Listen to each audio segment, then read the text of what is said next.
Assalamualaikum warahmatullahi wabarakatuh. Kami dari kelompok 4 ingin mempresentasikan tentang materi asuransi ekspor dan impor.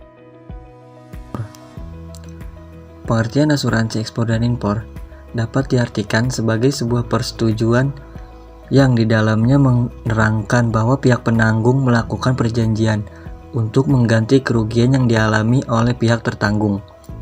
Kerugian tersebut bisa saja disebabkan oleh kejadian yang tidak terduga. Marine Insurance merupakan asuransi ekspor dan impor yang dilakukan dalam pengangkutan barang melalui laut. Hal ini dilakukan dengan tujuan agar barang-barang tersebut diasuransikan terhadap kerusakan atau kehilangan. Kerusakan dan kehilangan tersebut biasanya terjadi saat barang disimpan dalam gudang ketika menunggu pengapalan ataupun saat pemindahan barang.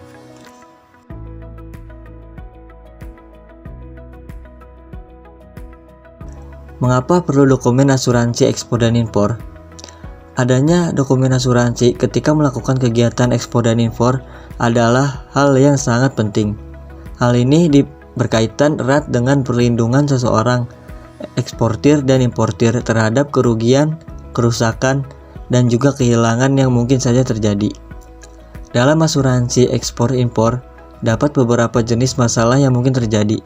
Di antaranya, masalah tersebut adalah pertanggungan termasuk suatu persetujuan yang berdasarkan landasan pada etikat baik. Terdapat kepentingan tertanggung terhadap barang yang dipertanggungkan. Adanya prinsip ganti rugi. Undang-Undang Nomor 2 Tahun 1992. Dasar hukum utama yang mengatur dan menentukan segala kegiatan asuransi melihat isi dari UU Nomor 22 Tahun 1992. Di dalamnya memuat peraturan tentang usaha perasuransian. Dasar-dasar dibentuknya undang-undang ini adalah untuk mewujudkan masyarakat yang adil dan makmur.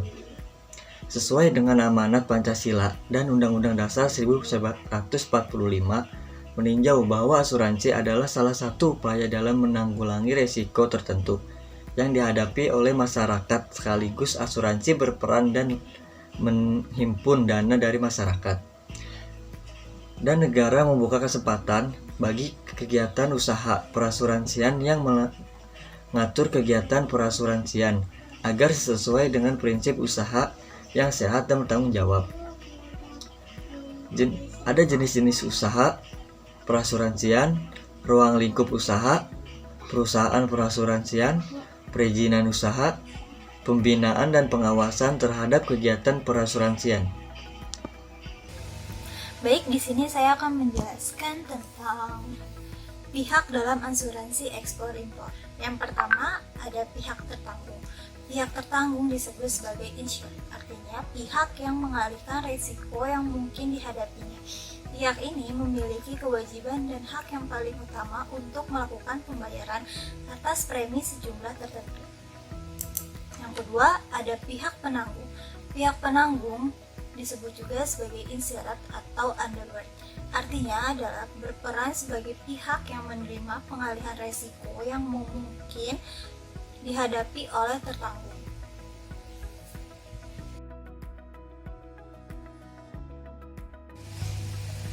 Baik, kemudian di sini ada fungsi asuransi tertanggung dan penanggung, yaitu secara umum dalam kegiatan ekonomi asuransi ini memegang peran penting teman-teman.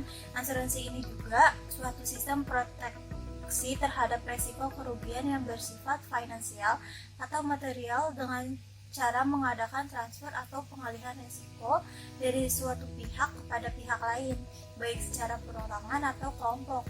Kemudian asuransi di sini juga menciptakan suatu yang belum pasti terjadi atau kapan terjadinya, menjadi suatu hal yang pasti. Dalam artian bahwa apabila resiko yang dipertanggungkan benar-benar menimpa kepentingan yang dipertanggungkan, maka resiko itu termasuk tidak menjadi kerugian yang mengakibatkan usaha bangkrut, karena akan diperoleh ganti rugi dari pihak penanggung yang menerima pengalihan resiko tersebut. Kemudian di sini ada juga polis asuransi, yaitu suatu perjanjian asuransi atau pertanggungan yang memiliki sifat konsensual atau terdapat kesepakatan. Hal ini perlu dibuat secara tertulis di dalam suatu akte dari pihak yang telah mengadakan perjanjian. Pada akte yang telah dibuat secara tertulis tersebut dinamakan polis. Oleh karena itu, polis merupakan suatu tanda bukti perjanjian dalam pertanggungan yang menjadi bukti tertulis.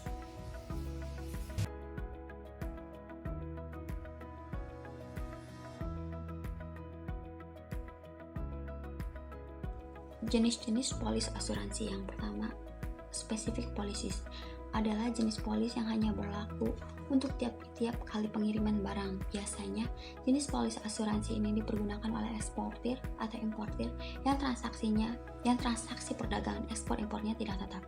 Contohnya hanya 3 atau 4 kali transaksi dalam setiap tahunnya.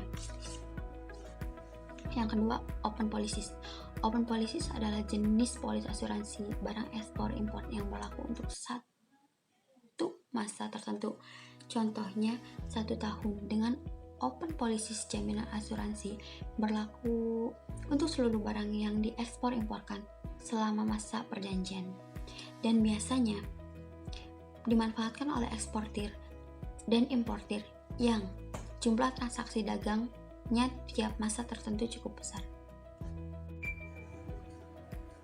Pengertian premi. Premi merupakan sejumlah uang yang dibayarkan oleh nasabah tergantung pada pihak perusahaan asuransi penanggung sebagai bentuk imbalan jasa atau pengalihan risiko serta kerugian yang sewaktu-waktu mungkin akan diderita oleh tertanggung.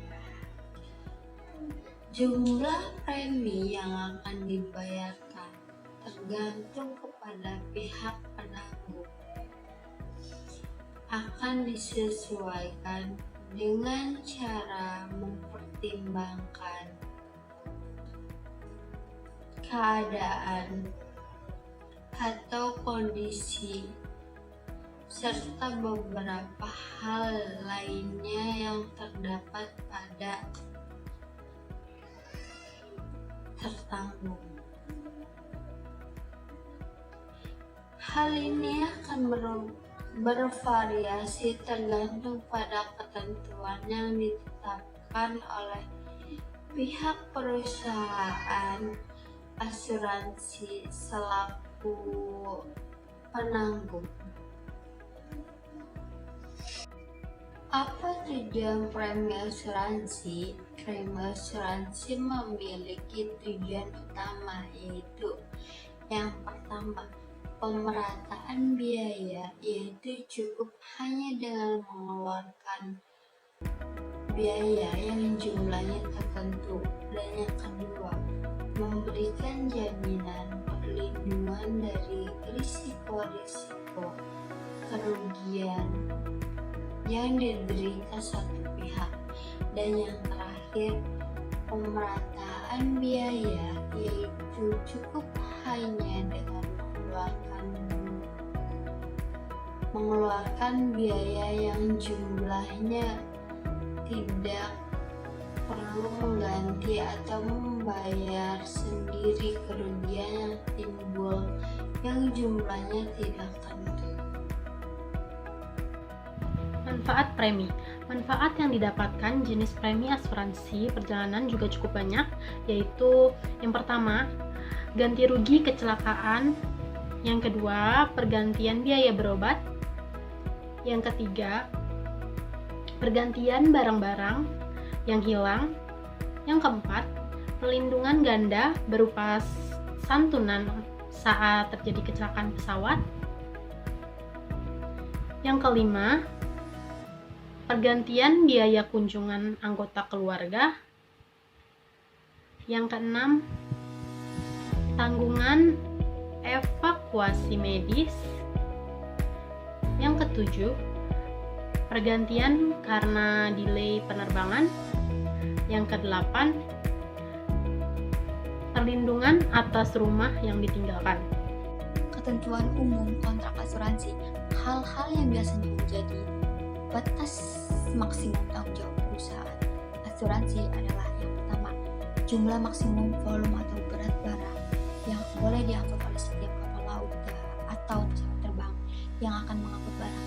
Yang kedua, jumlah maksimum volume atau berat barang yang boleh diangkut di atas dek setiap kapal laut yang akan mengangkut barang. Dan yang ketiga, jumlah maksimum volume atau berat tiap paket barang yang akan dikirim oleh pos.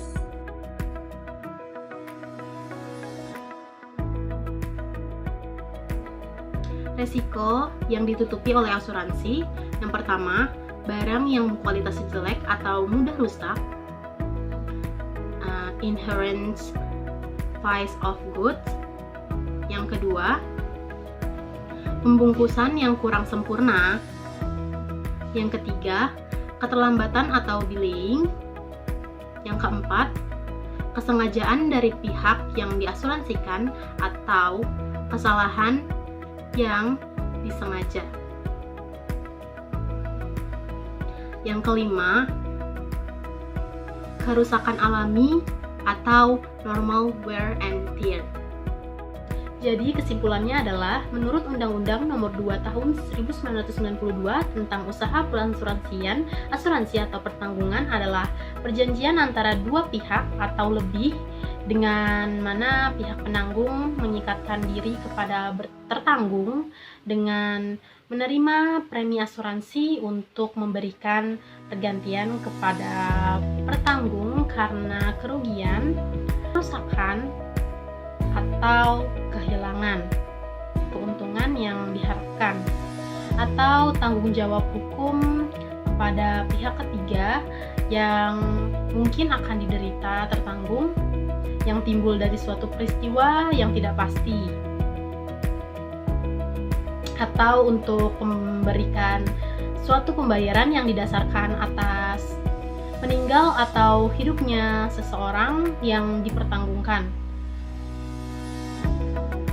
Indonesia memiliki lebih 17.000 pulau, khususnya pulau-pulau yang telah memiliki penduduk yang besar jumlahnya, seperti yang kita ketahui yaitu Pulau Kalimantan, Sumatera, Sulawesi, dan yang sedang kita jejaki saat ini yaitu Pulau Jawa.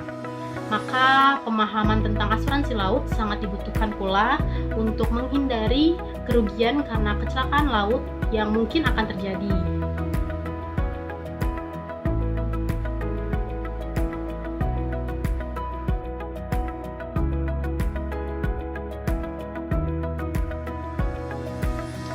Sekian presentasi dari kelompok kami, kurang dan lebihnya mohon maaf. Kami akhiri. Wassalamualaikum warahmatullahi